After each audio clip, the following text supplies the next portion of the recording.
శ్రీమాత్రే నమ. జయ గురు దత్తాత్రేయ నమ. ఈ వీడియోలో మనం తులారాశి వారికి మే 1వ తారీఖు నుంచి 15వ తారీఖు మధ్యలో జరగబోయే వార ఫలాలు పరిశీలిద్దాం.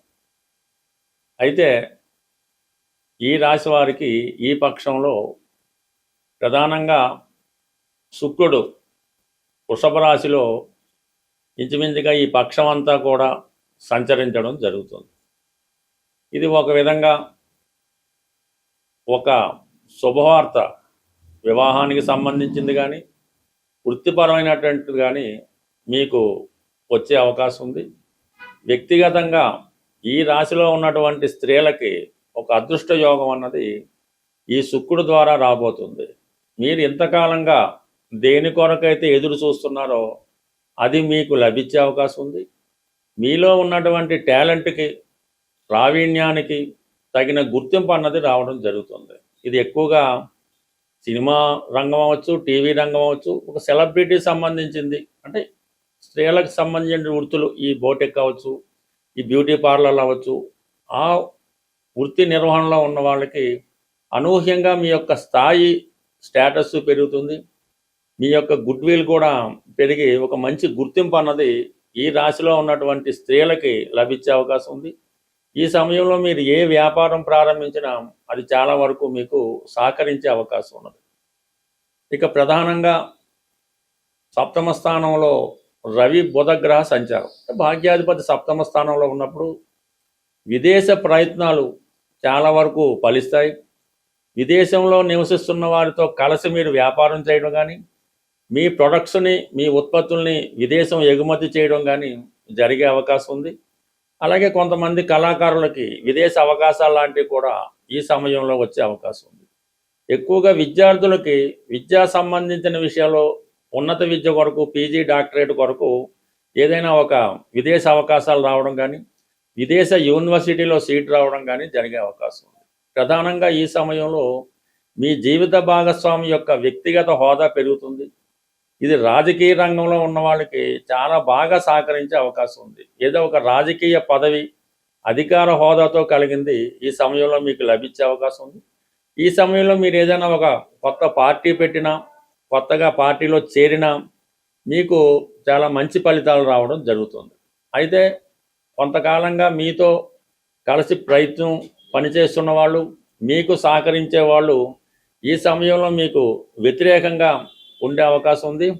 అలాగే మీకు వ్యతిరేకంగా ఏదైనా కేసు పెట్టడం కానీ, ఏదైనా ఇబ్బందిగా మిమ్మల్ని ఇబ్బంది పెట్టే ప్రయత్నం జరిగే అవకాశం ఉంది. అంటే ఎంతకాలంగా మీరు ఎవరినైతే బాగా నమ్మారో వారు ఈ సమయంలో మిమ్మల్ని ఇబ్బంది పెట్టడం కానీ, మోసం చేయడం కానీ జరిగే అవకాశం ఉంది. లేదా వృత్తిలో మీకు పోటీగా వచ్చి మీ యొక్క పాపులారిటీ దెబ్బతీసే విధంగా వాళ్ళు ప్రయత్నం చేయడం జరుగుతుంది. అంటే శత్రువుల వల్ల ఇబ్బంది ఉంది, మీ పోటీదారుల వల్ల ఇబ్బంది ఉంది. కొన్ని సందర్భాల్లో మీ పార్ట్నర్స్ కానీ మీకు బాగా కావాల్సిన వాళ్ళే మీకు ఇబ్బంది పెట్టడం కూడా జరుగుతుంటుంది. అంటే స్వలాభం కోసం వాళ్ళు చూసుకొని మిమ్మల్ని ఇబ్బంది పెట్టే ప్రయత్నం జరుగుతుంది. కానీ చివరికి సక్సెస్ అన్నది మీకే వస్తుంది.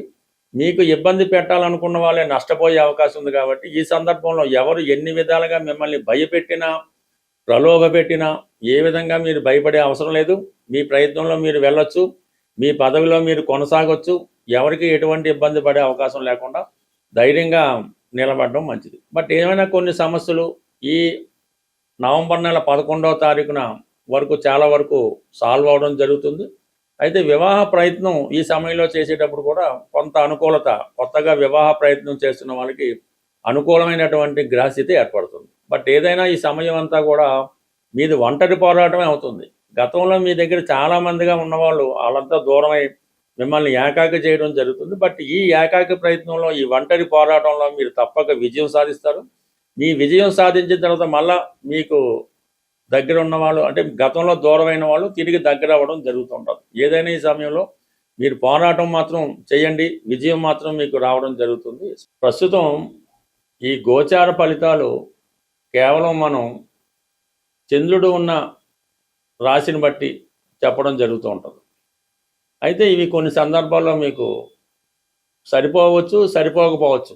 అయితే వ్యక్తిగత జాతకం అన్నది చాలా ఇంపార్టెంటు. అలాగే ప్రస్తుతం మీకు జరుగుతున్నటువంటి దశ, అంటే మీరు పుట్టిన జన్మ నక్షత్రం బట్టి ఒక దశ నడుస్తుంటుంది. ఎప్పుడూ కూడా ఈ జాతకంలో ఉన్నటువంటి, మీరు పుట్టినప్పుడు జన్మ జాతకంలో ఉన్నటువంటి గ్రహస్థితి, జరుగుతున్నటువంటి దశ, ఇవి ఇంపార్టెంట్గా మీకు ప్రభావాన్ని చూపిస్తూ ఉంటాయి. అయితే ఈ గోచారం అన్నది ఏంటంటే, మీ జాతకంలో ఉన్న మంచి ఫలితాన్ని కానీ శుభ ఫలితాన్ని కానీ ఈ గ్రహాలు ఆ టైంని కొంతవరకు ఇండికేట్ చేసి ఆ సంఘటన జరగడానికి ఉపయోగపడుతుంటాయి. అందువల్ల మీరు పూర్తిగా ఈ గోచారాన్ని బేస్ చేసుకొని మీరు పెద్దగా సంతోషపడక్కర్లేదు, అలాగే నిరాశపడక్కర్లేదు. అందుకని ఏదైనా జాతకంలో ప్రధాన సమస్య ఉన్నప్పుడు, కొన్ని పనులు జరగటం లేదు, ముఖ్యంగా వివాహం, ఉద్యోగం ఇటువంటివి వచ్చినప్పుడు మీ జన్మ జాతకాన్ని పరిశీలించుకొని తగు విధంగా పరిహారం చేసుకుంటేనే మీకు ఆ ఫలితం అన్నది దక్కడం జరుగుతూ ఉంటుంది. అయితే ఈ కలియుగంలో ఈ పరిహారం అన్నది ఎవరికి వాళ్ళు స్వయంగా చేసుకోవడం వల్ల మాత్రమే ప్రభావం చూపుతుంది తప్ప, మీ తరపున మీ తల్లిదండ్రులు ఇంకోలో చేయడం వల్ల పెద్దగా ఉపయోగం ఉండదు.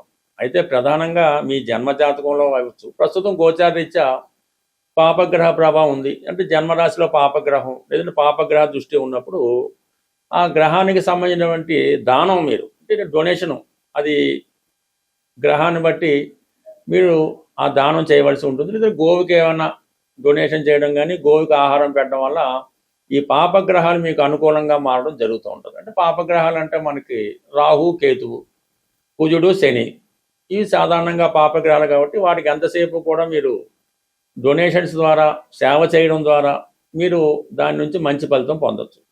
అయితే శుభగ్రహాలు ఇబ్బంది పెడుతున్నాయంటే కొన్ని సందర్భాల్లో శుభగ్రహాలు కూడా ఇబ్బంది పెడతాయి కొన్ని లగ్నాల వారికి. అప్పుడు ఆ శుభగ్రహాలకి ఏం చేయాలంటే, మీరు ఆ దైవానికి, ఏ గ్రహం అయితే ఇబ్బంది పెడుతుందో ఆ గ్రహం యొక్క దైవానికి మీరు పూజా కార్యక్రమాలు దేవాలయంకి వెళ్ళడం వల్ల పరిష్కారం చేసుకోవచ్చు. ఉదాహరణకి ఏంటంటే, శుక్రగ్రహం వల్ల ఇబ్బంది కలుగుతుంది, లక్ష్మీ అమ్మవారినో దుర్గా అమ్మవారినో ఆరాధించుకోవచ్చు. బుధగ్రహం వల్ల ఇబ్బంది పడుతుంది, వినాయకుడిని కానీ వెంకటేశ్వర స్వామి కానీ పూజించుకోవచ్చు, విష్ణుమూర్తిని పూజించుకోవచ్చు. గురుగ్రహం వల్ల ఇబ్బంది కలుగుతుంది, దత్తాత్రేయుని పూజించుకోవచ్చు, శివుణ్ణి పూజించుకోవచ్చు, దక్షిణామూర్తిని ఆరాధించవచ్చు. ఈ విధంగా శుభగ్రహాలు మాత్రం దైవ దర్శనం, దైవారాధన, ఈ ఉపవాసాల వల్ల కంప్లీట్గా మీరు సాల్వ్ చేసుకోవచ్చు. ఈ పాపగ్రహాలకి ఏంటంటే, గోసేవ వల్ల, డొనేషన్ చేయడం వల్ల, మీ పెద్దవాళ్ళకి సేవ చేయడం వల్ల, శనిగ్రహం ఇబ్బంది పెడుతున్నాడు, మీ తాతగారికో లేదంటే మీ తండ్రి గారు వృద్ధులైంటే వారికో సేవ చేయడం వల్ల అది కంప్లీట్గా మీకు బ్రహ్మాండంగా పనిచేస్తుంటుంది. అలాగే చంద్రుడు ఇబ్బంది పడుతున్నాడు, మదర్కి సేవ చేయడం, అమ్మమ్మ గారికి సేవ చేయడం, స్త్రీలకు సేవ చేయడం, ఈ విధంగా సేవ చేయడం వల్ల కూడా ఈ పాపగ్రహాలు మీకు అనుకూలంగా మారడం జరుగుతూ ఉంటుంది. అంటే మీ కొరకు మీరు చేసుకుంటేనే ఈ ఫలితం దక్కుతుంది తప్ప, మీ కొరకు ఇది డబ్బు ఖర్చు పెట్టి ఎవరితో జపాలు చేయించాం, పూజలు చేయించాం, హోమాలు చేయించాం, మీరు ఎక్కడో అమెరికాలో ఉంటాడు, ఇక్కడ ఇండియాలో ఏదో ఏం చేస్తే మీకు ఏమొస్తుంది, మనీ వేస్ట్ తప్ప. దానివల్ల మీరు జ్యోతిష్ శాస్త్రాన్ని మొత్తం నిందించడం, జ్యోతిష్కులను విమర్శించడం, ఇవన్నీ పక్కన పెట్టి వ్యక్తిగతంగా చిన్న ప్రయత్నమైన కేవలం చీమలకి కొద్దిగా పంచదార వేయడం వల్ల కూడా అనేక రకాల ఇబ్బందుల నుంచి, ఆర్థిక ఇబ్బందుల నుంచి మీరు బయటపడే అవకాశం ఉంది. కాబట్టి ఖచ్చితంగా మీ జన్మజాతకాన్ని చూపించుకోండి, మీ పరిహారాన్ని మీరే చేసుకోండి. ఎవడికి ఆకలిస్తే వాడు భోజనం చేయాలి తప్ప, ఎవడు భోజనం చేస్తే మీ ఆకలి అట్టు తీరుతుంది ఈ కలియుగంలో. జై సాయిరాం.